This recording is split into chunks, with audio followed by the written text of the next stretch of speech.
Welcome to the Empire. It's the Eskimo Empire podcast. This is Trevor Harris. Hey, how you doing? This is number 58, Travis Bond. This is Christoph Malomba Chimanga. Hey there, this is your co-host, Kenny Stafford. Hey, this is Ryan King. Calvin McCarty. And you are listening to... You're listening to the Eskimos Empire. Listening to the Eskimo Empire podcast. The Eskimo Empire podcast. Hope you guys enjoy listening. Welcome back to the Turf District. It's time to talk some Eskimo football once again. I'm Andrew, and I'm joined tonight by the one and only Superfan Mike. Happy day after fan day. Happy day. That's different than happy training camp. Yes? Yeah, well, it's still training camp. That's true. Still got another week. Yeah, well, we're 4 days. Happy 1 week away. Yes. Happy 1 week away from night before football. That's true. I have to do some writing this week. Oh, you got to get on it. I know I really got to get in on that. That's I've been a little behind on getting that prepared, but we will have that prepared for next week as always. We have a busy show, yes. Which is kind of funny for a week that we don't have a lot of game and things to get ready for. We had one game, but ish. We have let's air quote like that one. Well, we're going to air quote it at sure. best. All right. We're going to talk about that. We're going to talk about Fan Day, and we have a brand new history segment. We're always very excited for those. But we also have a very special guest. We do. A returning guest. Commissioner, unfortunately, has come down with a bit of a head cold, so she was not joining us this evening. So in a jumping in at the last minute, our good friend, Linda. How are you? Very well, thanks. Thanks for having me back. Absolutely. You're welcome anytime. You've gone from head cold to head case. Yeah. Oh, that would be such a good name for the episode. It would be, head cold. I like that. That's pretty good. And it's been a while since we've chatted with you down here, but you've been off gallivanting the world. You told us on the Periscope you were off on a cruise for a couple of weeks. Tell us the highlights of all of those and your favorite spots. Well, we did a Western and Eastern Caribbean swing. Another CFL fan. Yeah, we did. Okay. Lynn McCaskill and I. Subbing in for Alberta crew, Don McCaskill couldn't make the trip, so I tagged in. And we had a really great time. Football content-wise, we weren't getting anything, not just CFL. We weren't getting any sports of any sort. Wow, that's tough. But before we went on the cruise, I met somebody who was on the ship with us, daughter of former Eskimos coach Mike Bender. Oh, really? Played under Kay Stevenson, or coached under Kay Stevenson. And so that was interesting. She made, in his year with us, she made about 5 trips to Edmonton. And, cool. Cool is kind of what she said. Yeah, I bet. It was the coldest January I've ever felt, and it was July. But she enjoyed being able to talk to someone that would have known a little bit about her life and her dad. He's recently passed on. Oh, but so that was kind of cool. Yeah. Wow, that's awesome. And then I met another dude who was friends with the woman who used to own the Raiders. And he gave a lot of stories about inside an NFL organization. It was pretty interesting. Yeah. Other than that, I was pretty much blocked out. Oh, wow. Well, you know what, though? It's nice you get that bit tough time of year to do that. But I understand it's still kind of nice to get that break. You know, like, I know when I went on the cruise, that was one of the nice things for me, is that you're completely disconnected. Right. You can't... You're off the grid. Exactly. And it's all you can focus on is what you're doing in that moment. And that's kind of a nice thing to have. So you did Western and Eastern. Is there a spot that you stopped that was like that was your favorite spot? Or we loved Roatan, Honduras. So that seems nice. I would not have expected that, but that's cool. What about it?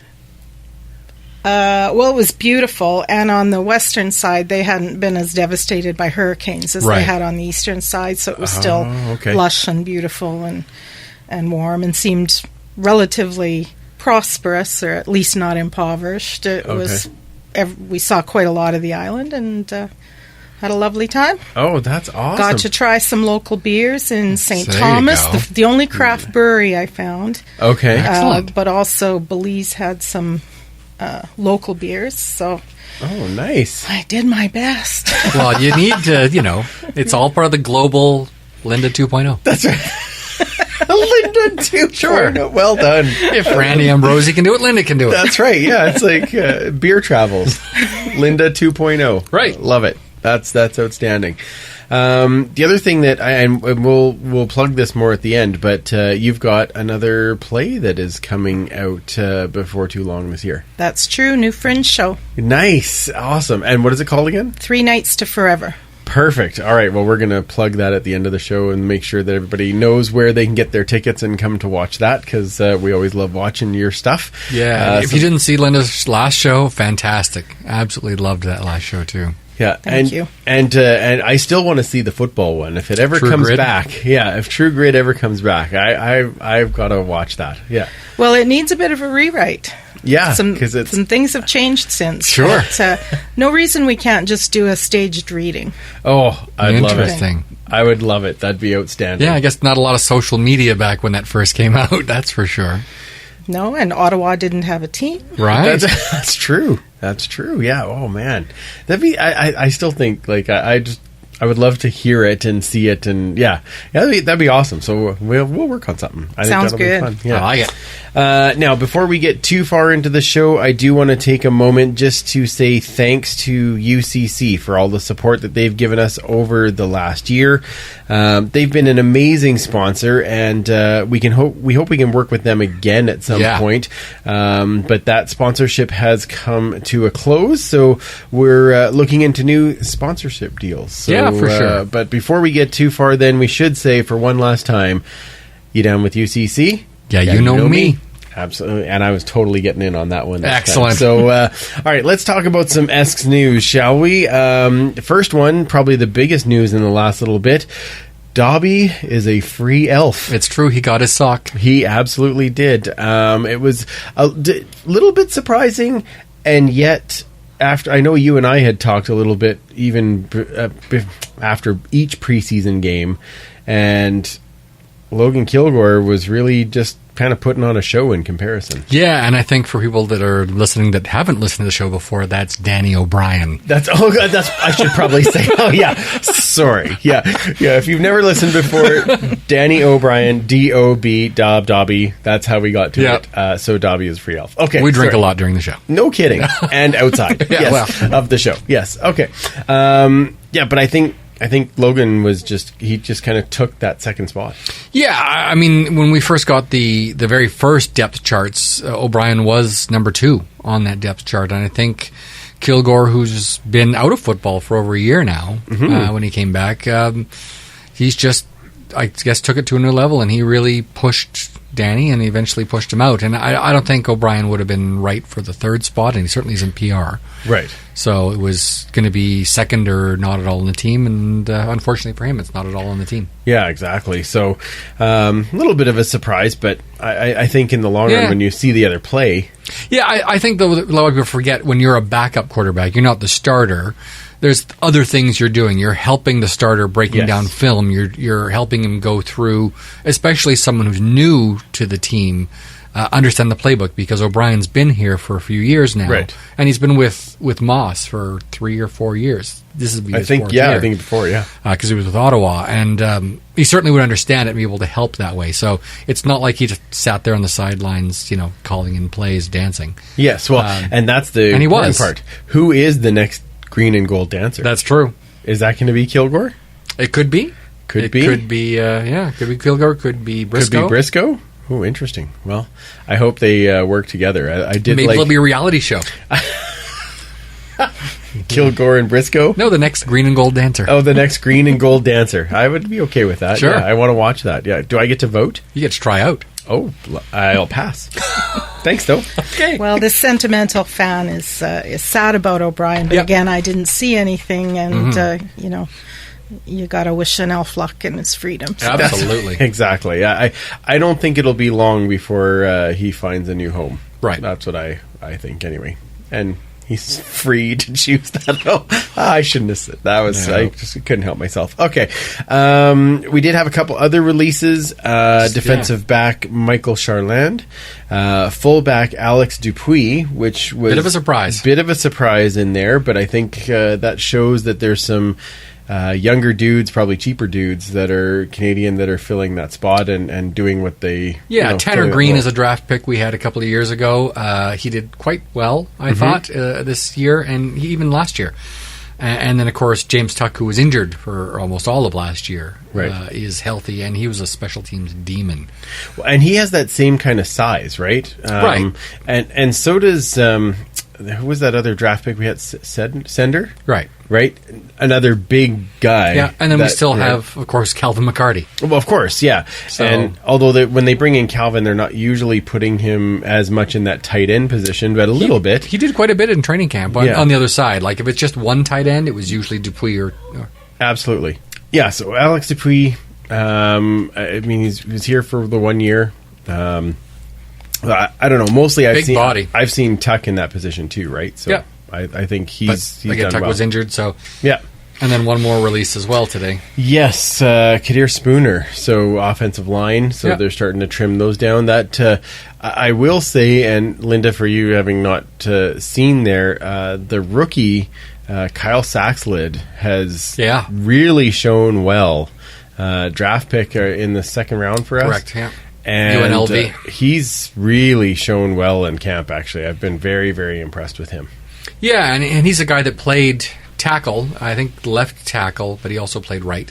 Yes. For UNLV. So, I mean, that's a ratio changer if we can get him into that spot. Yes. I mean, he's not ready this year necessarily, but he didn't look completely out of place doing it either. No. So it's in preseason. It's preseason against other guys, but, and if he can...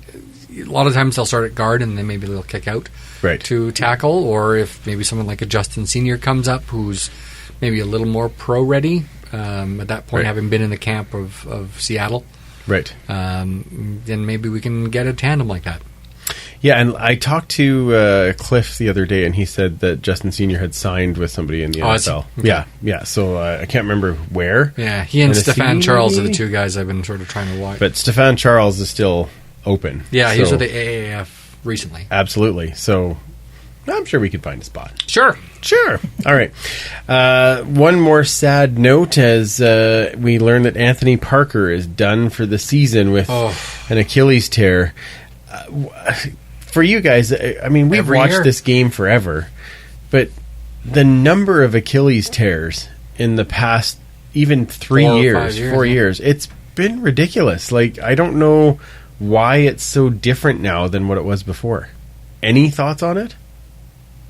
Zero. I mean, I don't know. It seems to be, though, years ago, certainly into the 70s and 80s, you didn't have the specializing that you do now. Like, kids played all sports. Right. Like, maybe they played hockey in the winter and then football in the summer or the fall, or maybe there's baseball or lacrosse or whatever. Right. And they all use different muscles. Right. So maybe that sort of helps build the secondary muscles around it. I mean, I'm certainly no trainer. Yeah. I play one on TV. But, I don't know if that's it or not, but it seems to be that everyone's starting to really specialize and they're training extra hard, right? Before you'd go to training camp to get in shape. Yes. Now you're training year round. So, yeah. I mean, but it's weird with Achilles. Like, because Achilles, I mean, you just step off a curb and it can rupture. And it's, But on the plus side, as in terms of the technology and the changes, it doesn't mean the end of your career. No, it's that's the end very of true. your year. Yeah. Before you didn't come back from this. Right. And even with JC, there was a chance it wasn't the end of his year if we'd had. Because it was so early. Next game, he was ready to play that next game. So, and that's what Moss was saying in the interview was that with all the technology and if he follows the same pattern that JC Sherritt did, then maybe we're looking at he could be back for playoffs. Which I mean, when you had an Achilles tear, you would have never said that before. Yeah, right? like Linda said, like you're just like, well, you had a good career. Yeah, exactly. Yeah, thanks for coming out. Yeah. At least in the new CBA, they get 3 years of coverage after that. That's a good thing. Actually, let's go off on a note for that. What did you think of the CBA, Linda? Because you've had a much different perspective over a number of years. Well, I honestly didn't think they'd get it pinned down. Okay. So I was yumping for joy. Sorry, we were talking about Wisconsin earlier. Excellent. That's very true. I like it. They got some things in there that I didn't think would happen. I think it's much better for the players and still good for the league, and that's what you want. Yeah. Everybody's getting a little bit of something, and not everybody's getting everything they want, right? That usually means a sign of a good deal. Yeah, I think if you can get it so everyone wins something, that's going to be a good deal. And Paul Reckner, when he was on a couple of weeks ago, talked about how maybe they didn't get a huge percentage, the players, of revenue sharing, but it's now in there. So now next time it's just talking about how much as opposed to trying to get it in there in the first place. Yeah. And that's huge. Yeah. And I didn't think they'd get that one in this. I didn't think so either. Yeah. And especially when you look at, okay, well, the cap doesn't go up, but at least there is the possibility that it could under this new revenue sharing setup, right? 2.0, if they're bringing more money in from, you got TV deals maybe in Europe or in Mexico or wherever, and they had the thing today where ESPN is going to be showing every CFL game in the States, either on the channel or on ESPN Plus. Yeah, that's awesome. So more money, players get more money, everyone gets more money. Yeah, works out pretty well. I'm a big fan of that. So I'm glad to hear that, because I know how connected you are with some of the players and the alumni, and so to get your opinion on it was that was good to hear, because it's a big jump, right? So well, the alumni board has a board call tomorrow night. I probably would have more information tomorrow on what those guys think, but certainly the chat leading up to it, I didn't think they'd get 3 years of post-play coverage either. Yeah, that's great. Yeah, absolutely. It's a huge step. I think it's just those are some of the most important things. Yeah, for sure.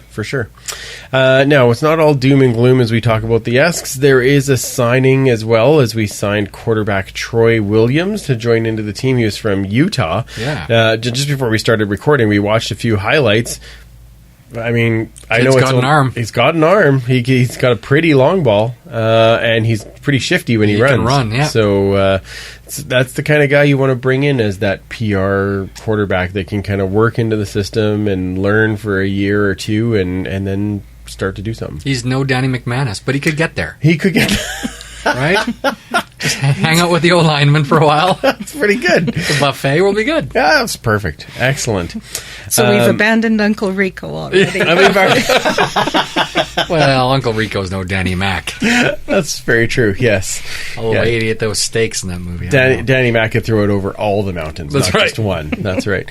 Now, Dobby was saying also today that Santos Knox and Anthony Orange were both participants at training camp. Very exciting to have them back out on the field, That's although huge. it was a bit limited, but hopefully, I mean, we have another 10 days before our game, so gives them some time to get everything fired up. So, well, when you can get two starters back on defense, that's just going to be huge. That's great, yeah. I'll take it every day. Yeah, absolutely. Bring on that linebacking core. Yeah. Okay. Well, the linebacker and what we've seen in camp too, the defensive secondary is starting to look pretty strong. Yeah, absolutely.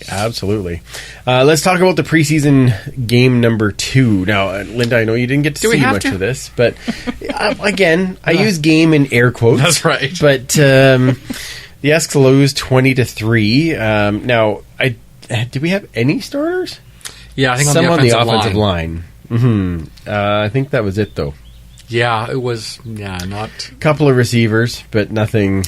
But not for long. Darius Daniels was in there. Yeah, and Stafford was there for like a game, for like a play or two. Yeah. Did Winnipeg have any starters? Oh yeah, most of them except not Nichols. Right. But pretty much all of their other starters did get around in there. Big Hill for a was bit. in there. So the score checks out then. Right. Yeah, exactly. It goes as it should have. And really, I thought we did fairly well in the first half, both on offense and defense. We held them to field goals. Yeah. And we scored just a field goal. We might have scored more, but unfortunately fumbled on the one again. Poor Logan. 2 weeks in a row, fumbled on the one. He got it back with the first one, but this one not so much. Yeah, But a lot of people talked about how, maybe he didn't, the team itself didn't do so well against the guys, but Willie Jefferson is no slouch. No. So when he's stripping the ball and getting it out, or he's beating the offensive tackle.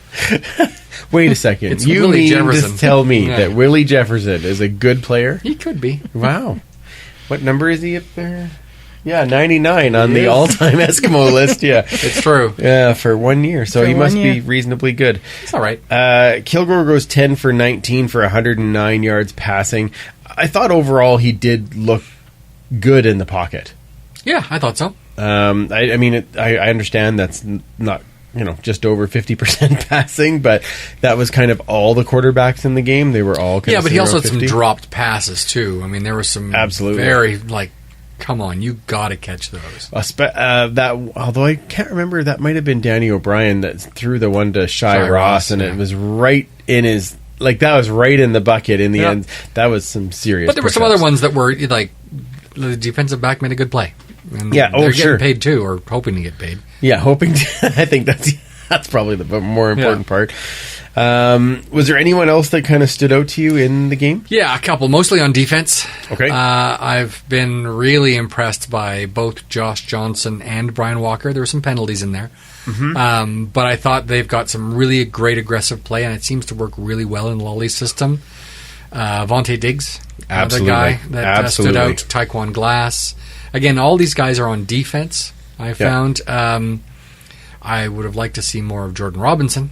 Yes. But unfortunately, I think he's pretty much locked up his spot. So, You think? We're good with you right now. Yes. Oh, I did hear that Gable was back today, Yeah, too. so Alex that's Taylor, good. I think, did some good stuff as well. Yeah, some hit and miss for me. Yeah. I would agree with you on Robinson and For sure. And the other guys on the offensive side of the board. I mean, it's nice to get DeVaris Daniels actually getting a catch. Yes, but we know he's going to make the team. Bryce Bobo stood out to me again. Yeah, he had a couple of drops. Yeah, but four catches, 38 yards. Yeah.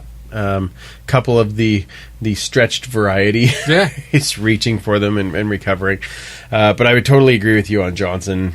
Great knockdowns. Yeah. Did very well. Walker had 70 defensive tackles. Glass had 4 tackles and a special teams tackle. Right.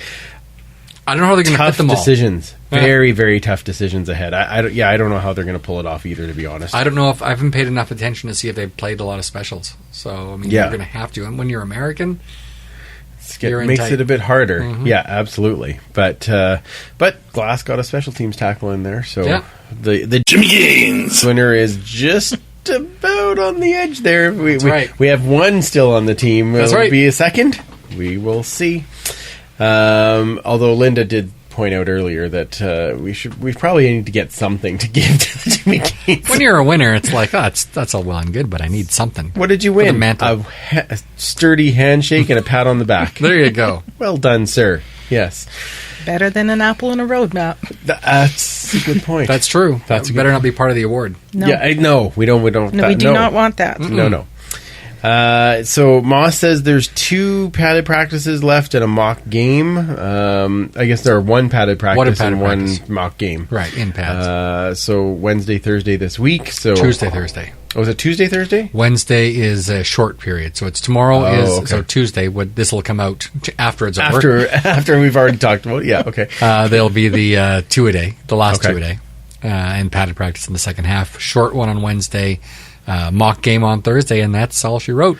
Yeah. Then cut downs on Saturday. Cut downs on Saturday. So we'll have a few things to talk about next week. Yeah. Yeah. We'll know the roster. We'll actually... You know what? I'm excited about that, though. I'm excited. Yeah. Every year, there's always a guy that you're like, it's too bad that guy didn't make it. And yet, there's always that, okay, now I know who's on the team, though. But right? even still, there's guys that don't make the team that later on come back. Brandon Zylstra, Brian Absolutely. Mitchell, Darrell Walker. These Yeah. are guys that did not make the team. They were on the PR. Right. Brian Mitchell was cut outright for Yeah, Walker. There's the 2 of them in 2015. So who knows how many of these guys that maybe don't make the team or just make the PR that could be future stars. Well, and that's where I see a guy like Bryce Bobo, Sure. who made some catches, and I could see where he would be that PR guy. Right, or maybe some of Yeah. the guys we talked about. Again, Walker, Johnson, Absolutely. Diggs, Yeah. Glass. They can't all make the team, unfortunately. No, that's very true. So Yeah. maybe some of them will be on the PR, or maybe some of them will be like, maybe they don't make the team, but they're the first callback. That's true. Yeah, So- exactly. Yeah, they're on speed dial. Right, we don't Yeah. give up on them just because they're let go. So Yeah. Well, here you go. never see you again. Yeah. That's good. Yeah. So now, Linda, going over the entire sheet, is there anybody that you cut just by their name? Oh, am I that shallow? Well, no. I think you get one every year that usually before we've even sit in the seats on the day one, you're like, this guy's cut. Yeah. That's usually because they wear their drawers too low. Oh, is that what it is? We had a lot that were pretty high. Yeah, I was going to say, there was a lot of There's also an infraction for too high. You can tell their religion. It's a little too high. Something like that. Riley said that on we were at Fan Day. He said, "Wow, Jordan Robinson's legs are really muscular." I'm like, "Well, you can see all of them because he wears such short shorts." Yes, yeah, it was a contest. It was. Yeah, he didn't want to leave Torrance Gibson out on his own, so he helped him out. All right. Well, no cuts based on name. No. All right. Well, that's good to know. They live another day. All right. Excellent. For now. Another day. I said. One more day. Yeah, Linda gets to put her cuts in on Wednesday. Excellent. Right, before the mock game. That's good. All right. Let's take a really quick break, and then we will come back with some CFL news, a little more Fan Day talk, and, of course, the Eskimo history moment. This is Trevor Harris, and you're listening to the Eskimos Empire Podcast.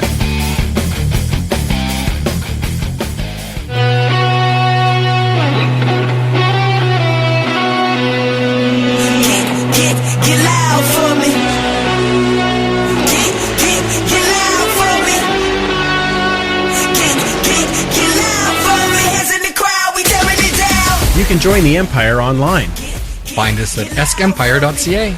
Check out all the new blogs and then follow us on Twitter, Facebook, and Instagram.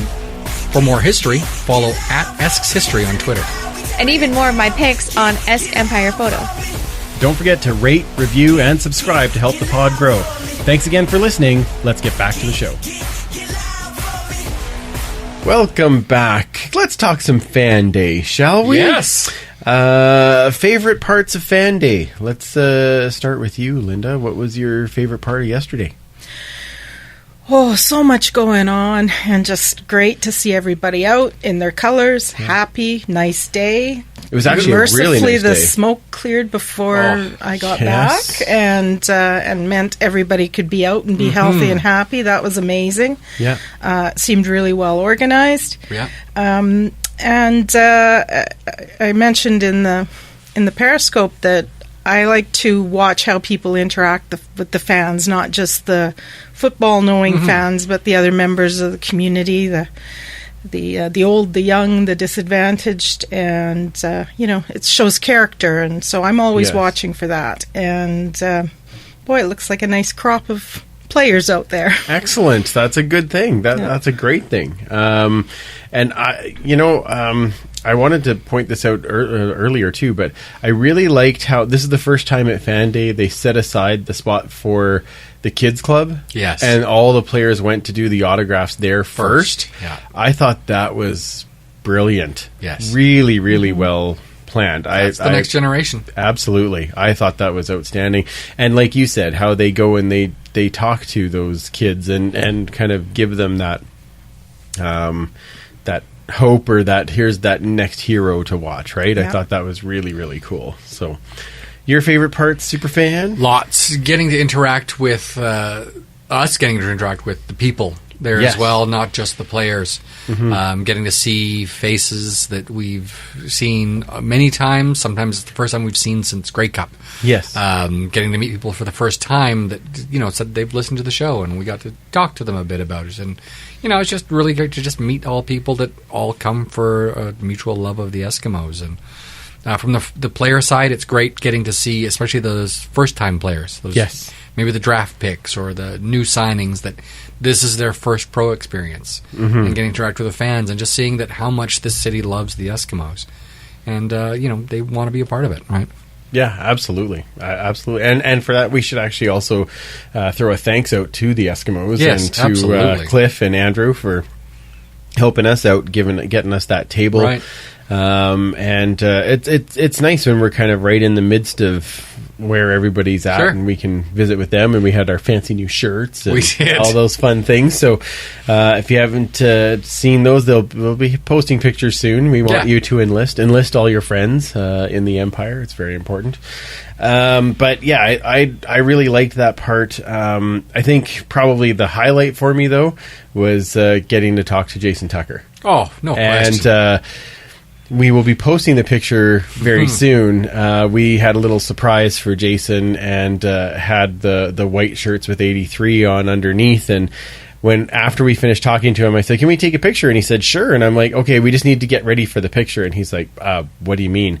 And I started pulling up my shirt, and it was the best reaction that I could have asked for. He just started laughing. He's like, "Oh, wow." And then he put his arms around us, and I think that moment was, as an Eskimo fan, that was awesome for me. Yeah, I mean, especially considering the very first time it was done, it was a very emotional time. Absolutely, yes. This was, I mean, at that point, he had no idea what his future was going to be like. He probably knew at that point that was his last game. Yeah, the game before, and it was just really a tribute. And now it's just kind of taking it full circle, and it's like now you're back with the team, and we still love you the same. I was at that game in Hamilton. Were you? When he went down, yeah. Very we were there, and terrifying, and really everything that came after is... Everything's in perspective good news now. Yeah. And he's such a personable guy. Oh, he's lovely. And it was amazing. Anyway, we got a chance to talk to him, so let's play that interview right now. Yeah. All right, we're joined by receivers coach Jason Tucker back in Edmonton. What's it like being back in the big show? Coming home, that's what it is. Glad to be back home. It was where it started for me, where it all began. Awesome. Now, obviously, you've had a relationship with Moss for quite a while. Was this something that was a while in the works, or just the opportunity happened to come up and then you were able to come here? No, we've always stayed in contact with each other. We've talked over the off seasons and different things, and he was like, we're going to work together at some point, so the opportunity presented itself, so I took it. Awesome. And is it easier being a camp as a coach or as a player, or what do you like? Coaching is always the best because I don't have to run around. No pads is a good thing? No pads is a great thing. Excellent. Now, are you working on showing these guys that sweet corner route? Oh, yeah. Trying to give them all the knowledge I can about it, Hopefully they take it and run with it. Is it weird being on the other side, like where you're training these guys and you see good things in guys and things where you kind of have to coach them up? Is it a big change from when you were on the field? Just in a different spot, whereas, I see it, I'm just trying to give back all the knowledge that other people have given me, just give it back to them. Okay, awesome. And what was the difference, kind of, because I know you were down coaching in the NFL for a bit, and now back up here. What's the biggest difference for you? Nothing. It's the same thing. Really? It's the same thing. You're still coaching guys that, that want to learn and want to try to get better. Awesome. All right, let's talk a little bit outside of football. When you're not in football, what do you like doing? Relaxing. Kick my feet up. Nothing. If I could get out, I would like to go play some golf or do some fishing. Oh, nice. That's the two things I like to do. Awesome. Is there a spot in Edmonton you like to go? You know what? Not yet. I had a lot of places I went when I was here the first time, so I got to get back to those places and, see if I can get back in contact with a lot of those people I played at. So. That's awesome. All right, you got a favorite food? No favorite food. Anything that can fill my belly up and make me feel good. That's it. I'm okay with that. Some type of music you like to listen to? I'm listen to it all. I'm not in particular about the music. Whatever feels good, hits me right, I'll listen to it. All right. Last question for you. What does the Eskimo way mean to you? Oh, it's just that a brotherhood of doing it the right way. The good character people, always accountable, dependable. That's what the Eskimo way is all about.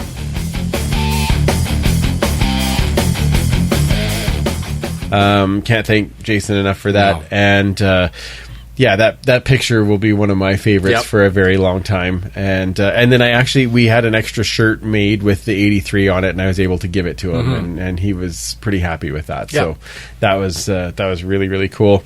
The other one that we got to catch up with was the first overall pick in the LFA draft. So that's Diego Villamontes Cortera. Kotera. I was so close. Kotera, yeah. Want to talk to him a little bit about his transition to the CFL and what it's like playing in Canada. So let's listen to that right now. All right, we're joined by the first overall pick in the LFA draft, coming up to the Eskimos. Diego, how you doing, man? Everything good. Enjoying the fun day here. Awesome. So, what's the jump been like coming from Mexico up and now playing in Canada? It's amazing. It's like a dream come true. I mean, I prepare all my life to compete at this level, and this is like amazing. The way the people treat us here is amazing too. So what's been some of the biggest differences between football in Mexico and football in Canada? For the start, the facilities here are amazing. We don't have things like this in Mexico for football. The size of the field, it feels really good, but I think I feel comfortable because there are more spaces. No? Yeah, of course.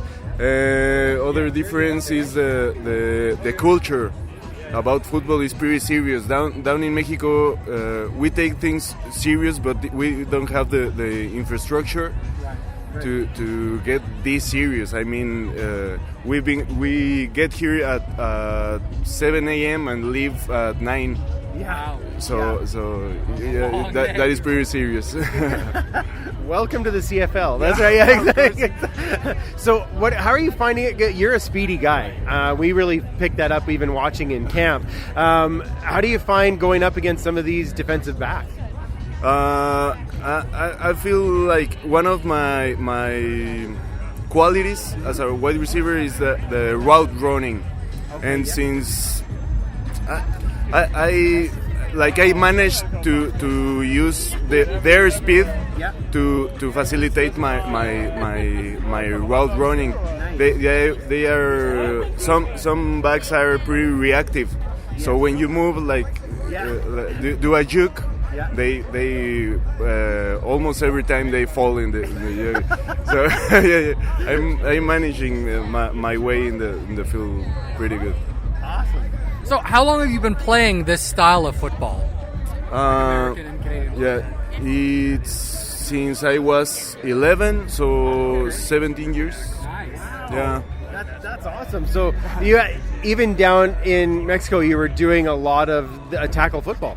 Yeah. We have a big league down there. Yeah. Awesome. So what do you think of the CFL 2.0 movement and having more of you guys come up to play some ball here? Yeah, it's amazing that we can, because we're learning so much that we can now get this information and this culture back to Mexico.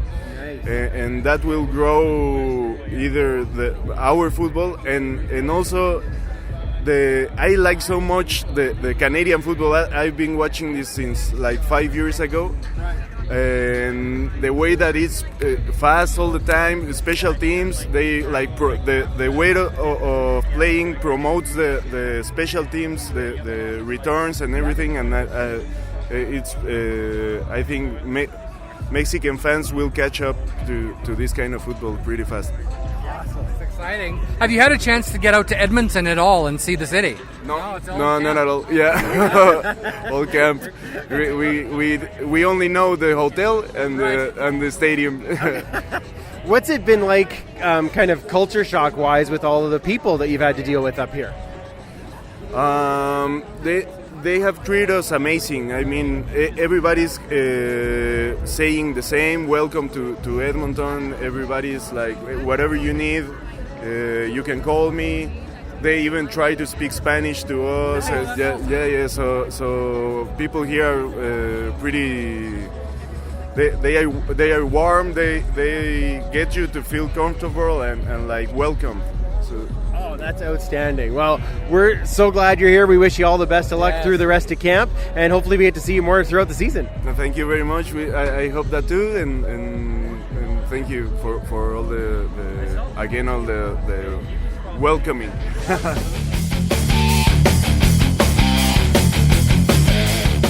All right, that was a great chat too, and I love chatting with him and to see his perspective in even just of the facilities. Yeah. Right, he was so blown away by the facilities and having everybody out and having everybody here, and he's like, we don't. Like he said, even when we walked in, like the equipment, we don't have that in Mexico. So it's really, really cool. And those are the really bright spots of CFL 2.0, I think. Yeah, I was actually surprised how long he's been playing football as well. Yeah. Like our brand of football, or at least gridiron football. Yes. And if you go to Mexico, football means something very different. That's true. And it's a passion like we have for, our football, or I guess hockey. Football. Got it. Yeah. Exactly. But yeah, you could tell he genuinely loves it, and how excited and passionate they are about the Mexicans that are coming here, not just in the Eskimos, but across the league. Yeah, absolutely. Yeah, I thought there was it was really, really, really neat, and he was humbled to talk to us and say, okay, I want to tell you about this. Like, great dude. Yeah. I was very, very happy to see that. We're definitely pulling for him. Absolutely. So there's one global player spot this year. Yes. And I think there was one they've added to the PR. I think it's one spot and one PR spot. And then next year, I think two spots. Two spots, yeah. On the active roster. Yeah, so they're slowly building that roster a little bit. There's 4 choices for the Eskimos, so. Yeah, love it. It's outstanding, yeah. So, all right, we have reached that pivotal time of the podcast. Pivotal. That's right, where we get to play our favorite song and listen to Superfan Mike as he goes through the Eskimos' history moment. Let's hear you cheer and holler for a mighty famous team. Let's hear you roar, you know what, for a team that's on the beat. Our voices rise up to the skies, the fans are glad to scream. We love those Eskimos. Welcome back to the Esks History Moment. Sports teams are creatures of habit and superstition. You don't say. You never walk across the logo in the Montreal Canadiens dressing room, which probably one of the prime reasons that you don't go in the Eskimos locker room. You won't find that logo anywhere on the floor. And certain things are expected or forbidden. One of the traditions the Eskimos employ, along with many other teams, is the use of player numbers. Search back over the years and you won't find some numbers being used year after year. Occasionally they come back into use. 42, for instance, wasn't used after Dan Kepley retired after the 1984 season until Rob Hitchcock was signed by the team in October of 2007. Since that time, it's been used many times. 48 wasn't used between when original head coach and kicker Anis Stukas donned the number for 1950 and 51 until Tim St. Pierre was issued it in 2008. 65 was famous for being Dave Fennell's number from 74 through 83 and was absent from the playing field until Kevin Lefsrud sported the digits from 2003 through 07. Eventually, with large teams encompassing active players, injury rosters, and the PR, it's harder and harder to hold out numbers from active duty. There are, however, 2 numbers that have not been worn by an active player by over 30 years by any Eskimo, outside of the occasional camp body, and never in an actual game. Number 1 was, of course, made famous by the only person to ever wear that number in green and gold, Warren Moon. Moon is considered by many as the greatest quarterback to ever play for Edmonton, and some would argue the CFL. He is the only man enshrined in both the Canadian Football Hall of Fame in Hamilton and the Pro Football Hall of Fame in Canton as a player on both sides of the border. The accolades and stories told about him go on for generations, and I doubt many people listening to this have never heard of him. The other number that has been unofficially retired belonged to a running back that never really won any awards. You won't find him on the Esks Wall of Honor, nor on any All-Star Awards or the Shenleys. He didn't bring people out of their seats when he took the field, nor did he hear the fans chanting his name in adoration, but he embodied what it meant to be an Eskimo. He gave his all every time he took the field, and inspired a team and this city when they struggled during the early 1980s, silently urging them on to give everything they have, and brought them back from a huge deficit to win their 4th consecutive Grey Cup in 1981. His number emblazoned on every player's shoulder that season. He was known to his teammates as Jeep, But to all the fans of the Edmonton Eskimos throughout the 1970s, he went by his name, Don Warrington. Don Warrington was born 71 years ago this week, on June 7th, 1948 in Burnaby, BC. He played for the local Burnaby Spartans before attending Simon Fraser University in BC as a halfback, and was drafted in the 4th round of the 1970 draft by his hometown province BC Lions. Warrington made that team out of training camp, but was promptly cut by the team on July 15th, 5 weeks after signing his first professional contract, and he went back to school to finish his education, but was back at Lions training camp for 1971 and started the season backing up Jim Young. Jeep first came to the Eskimos on August 24th, 1971 on a 5-day trial, after the Lions cut him for the second time on July 26th, and was signed at the end of that tryout.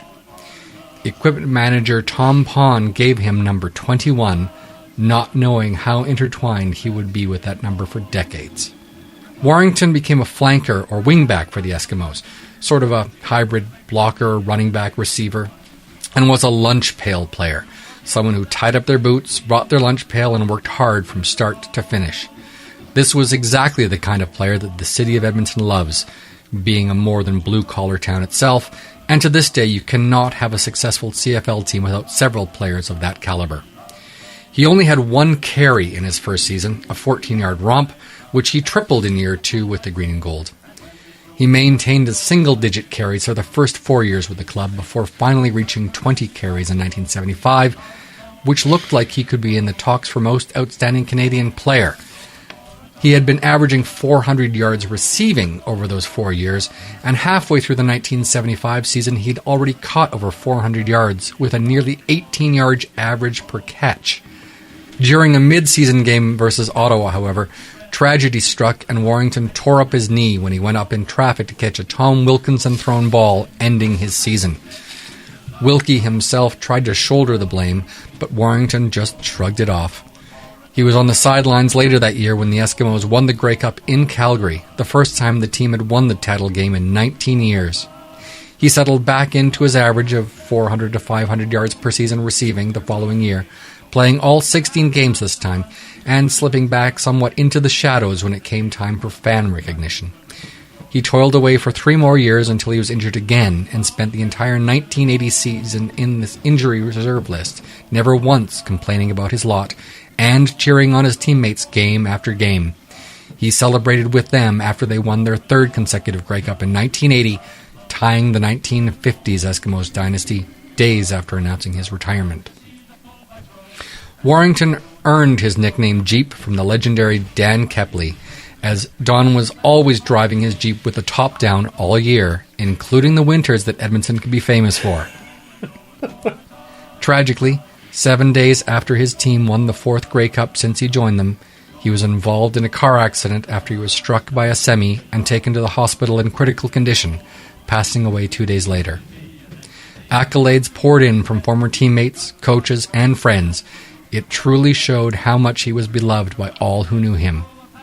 When the 1981 season began, the Eskimos took to the field with a circular patch on their shoulders sporting Jeep's number 21.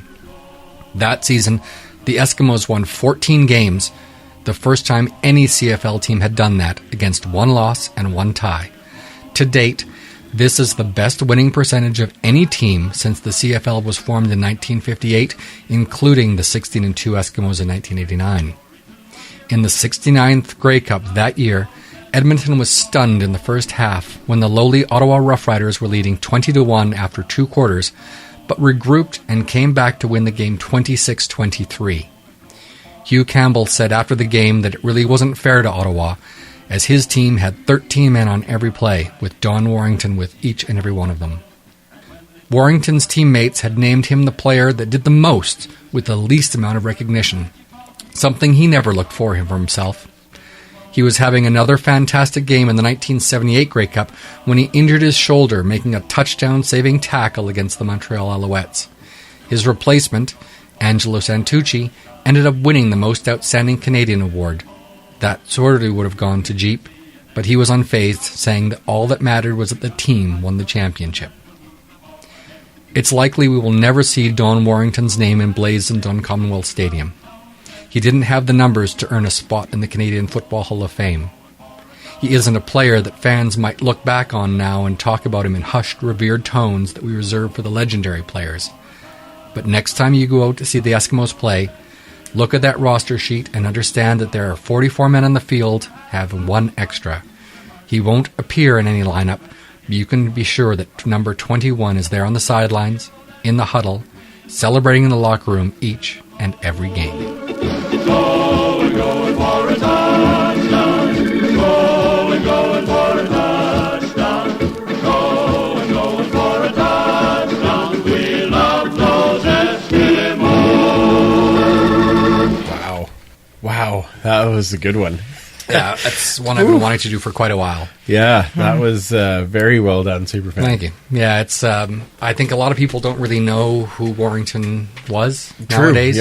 Yeah. Those that were around and remember him playing, he was just a guy that wasn't flashy. He wasn't something that's going to make you jump out of your seat, but he gave 100% every single play, every single game. And he was one of ours. Yeah, absolutely. And a great tribute to 21. Yeah. For sure. The fact is, no one has worn that in a game since 1980. Yeah, exactly. So...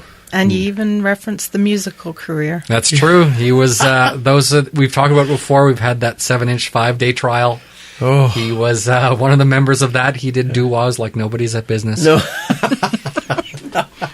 I own a copy. Yeah, I've got one. Yeah, I have it digitally. Everyone should have a copy of that. It's a beautiful record. Really? Sure. I still like it. That's true. You can hear Linda humming "To Be Your Man" like blues on the radio. I mean, it's just great these tracks. are great. Yeah, absolutely. They should make another one. We've played it on the podcast. We before. have. I'm not sure that's a great career move for us to put that on again, but we could try. I mean, I don't have a problem. I don't think it was necessarily a great career move for them to record it. But that's a good point. It's okay, I can listen to it when I get home. Okay, that's right. That's good. All right, excellent. Yeah. Just To Be Your Man, I think, is the better of the two myself. That's just okay. Oh, they're both legendary. Yes. Let's that was go. Beautiful. Yes, very well done, Superfan. Let's do a couple of CFL things here as we bring this one round to the end. First, I did want to talk a little bit about the league taking over the Alouettes. Yep. And taking over ownership of the Alouettes. Now, I'm obviously going to reserve a lot more comment for our friends over at the Alouettes flight deck because they are more involved in it. But the good thing is that I hear about this is Randy saying, well, we want to make the right choice that might take a little longer than making the fast choice. Sure. I mean, they've done that with the Tiger Cats. That's what happened before they got caretaker Bob, who I think has been a fantastic owner for that organization. Yeah. They did it for Toronto. That didn't necessarily work out as well with Cinnamon and Sokolowski. Right. But I think they've got the right ownership now. Yes, they do. Yeah. So, and Ottawa, again, another team that when they came back, they made sure they had the right ownership. So, and they're doing the same thing even with the Atlantic Schooners. Like they're making sure it's the right ownership group and the right plan for a long-term success. I think that's what they have to do. And you can't afford to have Montreal disappear and they have to try and bring them back. So if the league has to be a caretaker for the next little bit, then they'll make sure that they got the right people in there. Yeah. The city deserves it.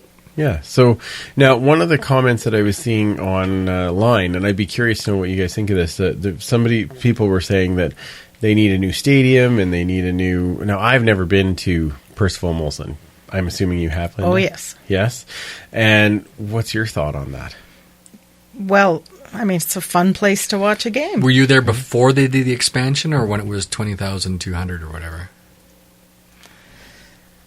It just seemed like back then it was because it was such a scarce ticket. It drove up that sort of need, and when they expanded, of course, they also expanded right when they started doing those as well. Anthony Calvillo, it was right in that same area, yeah. I'd see. I've never watched a game there, so I don't really know. But I know I've been told that. I know I've wanted to. Me too. And I've been told that the view is great and the vibe is great and all those types of things. But they sell beer right to the end of the game. Really? Oh, see? Wow. Right see? there. No Let's two go. limit. Oh, wow. Let's go. That's just saying. It is Molson X, but still a thing. It's still a thing. Wow. All right. Well. Yeah, no, I don't. I see, and I don't know what else they need to what they need to look for in an owner there. No. I guess that's what I'm getting at. The reason fans aren't going isn't the stadium, right?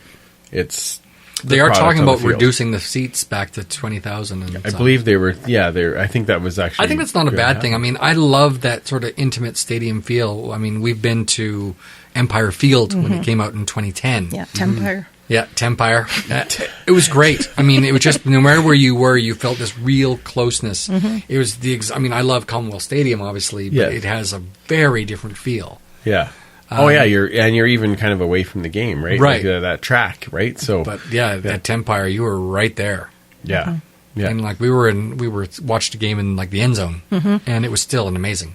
Amazing time. It's pretty great. Okay. All right. Well, maybe that helps, right? Yeah, it was there. El Mimian's first ever game. Oh, is that right? Yeah. Oh, wow. Okay. Just saying this guy, like, this guy's going to be good. Yeah, exactly. Now he plays for that stupid wrong shade of green. Okay, yeah, that's... I'm happy the league has done this. Yeah. It's, maybe a few months too long it went, but I'm glad they did it, and things are looking up. I think the other thing for me was that with all of the reports of how the Wettenalls were kind of involved in some of the football ops stuff, and obviously, that's all an image that we don't have for sure, but still, maybe you have an owner that is an owner and they let the football people do the football stuff. Maybe that helps that team a bit too. We've been very lucky in Edmonton. I mean, we've had a community-owned team this whole time, so you have a board that needs to get together, and you might have one person that's trying to push for an agenda, but you have 8 other people to try and rein them in. When it's a single owner, sometimes you get Caretaker Bob, sometimes you get the Federicks. Yeah, That's the truth. Yeah, exactly. They could go back to Calgary anytime, though. I'd be okay with that. Yeah, I enjoyed those events. Oh, they were great. They were awesome. Go Glebermans. Wait, what? Throwback Thursday. That's right. It's perfect. I like they thought throwback was an actual way to pass. Exactly. You can do a forward pass? Wait a second. Can they do that? Just have the Throwback Thursday of management for all the Thursday night games? That'd be. I mean, we can have Hugh Campbell comes back for us. That's fine. The Federicks can go back for Calgary. I'm okay with this. Perfect. I think this is a fair thing. CFL, we're marketing that right now. We are marketing geniuses. That's right. Let's talk about one other positive note, and I want to say congratulations to both Emily Clark and Georgina Paul on being the first 2 female officials for a CFL game on the field at the same time. Bring it in. That was outstanding. Yes. I was very excited to see that. Again, you even mentioned this when we were talking beforehand, that we had talked about that with Bud Steen, about what is the possibility, and he said they had reached out, but they hadn't really had a response yet back for people wanting to, for women to be out on the field as officials. But now to see that, this made me so happy. It was great. Absolutely. And unlike the female astronauts, they each got their own uniform. Hey, look at that. That's great. That was pretty awesome. Excellent. I mean, it's happening in the NFL. Yes, it has. Yeah. And I mean, it's beyond time. It's something that should have happened a while ago. I mean, Bud was telling us that it's been offered, just no one's taken him up on it. I'm glad to see that more women are starting to take him up on it. And who knows, maybe we'll see a woman playing in the league as well. Yeah. That'd be wild. I'd be okay with that. That's awesome. I know Riley's got a girl on his team, and I tell you, she's one of the fiercest hitters out of all. It's great, right? So hell hath no fury. That's very true. Well, I did once knock Benny Goods on his can. Oh, there you go. I can sharpen my pencil. Sweet. There we go.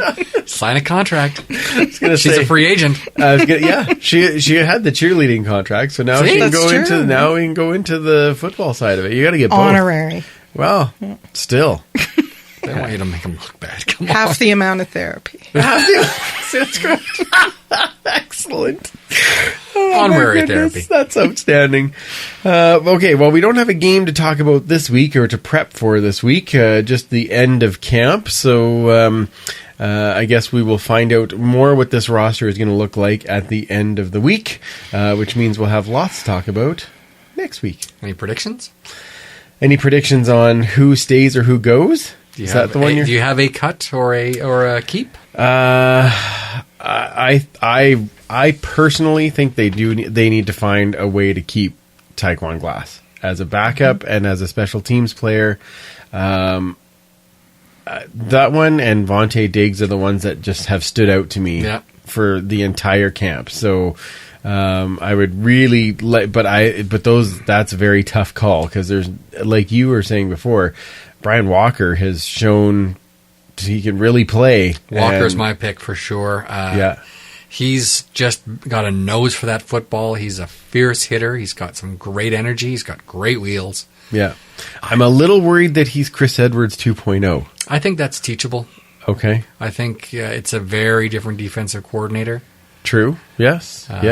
So I don't know. I find it hard to keep him off this roster. I mean, we don't have a whole lot of defensive halfback backups. Right. Yes. So I think if Hunter and Hightower are our two starting halfbacks, right, having a guy, especially a guy that's played both corner and halfback and a bit of Sam, right, this year, the flexibility and like Chris Jones, I mean, his mentor is Lolly, and Lolly loves that kind of player as well. Yeah, those athletes, right, that can move around. Josh Johnson is another guy. I mean, we've said Glass, Johnson, Walker. How do you keep them all? I don't know. Right. It's a high-class problem. Yeah. Well, I think Johnson makes the roster solely on, especially as a backup to Anthony Orange, because Maurice McKnight not being... But that's Glass's spot, too.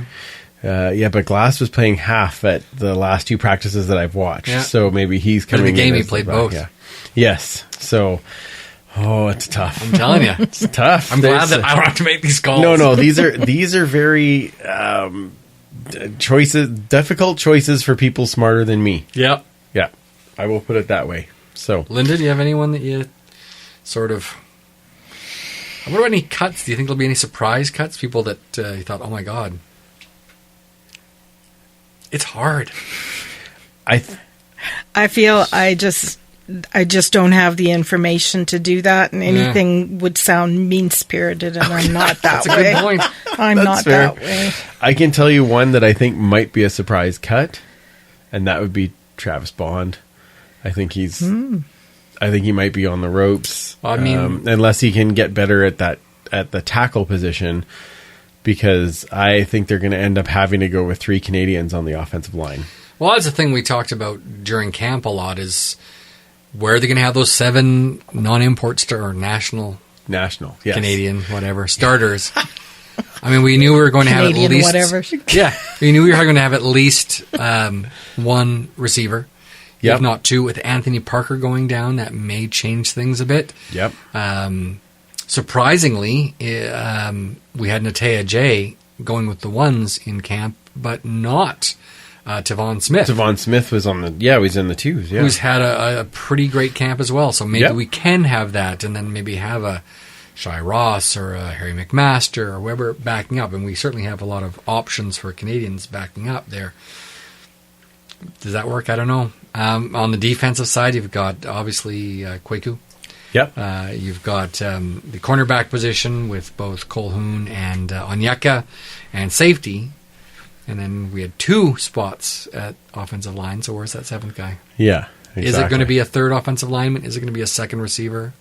And that's the part we don't know yet, right? Yeah. So, but that's why I'm saying Bond couldn't have come cheap. So I wonder. I love Travis Bond too. I really like him. So I mean, a lot of complaints we heard leading up to the CBA was that you can have an all-star American offensive lineman starter who's making less than a Canadian, 6th Canadian. Yeah, very true. So we don't know.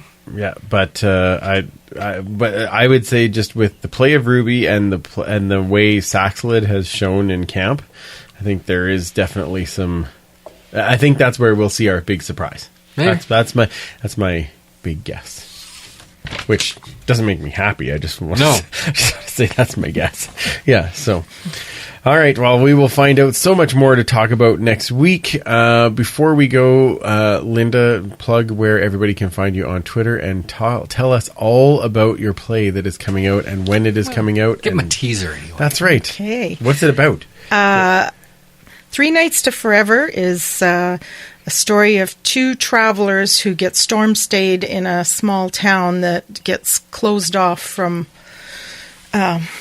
everything during a blizzard. And happens in a bar, maybe not surprisingly. No.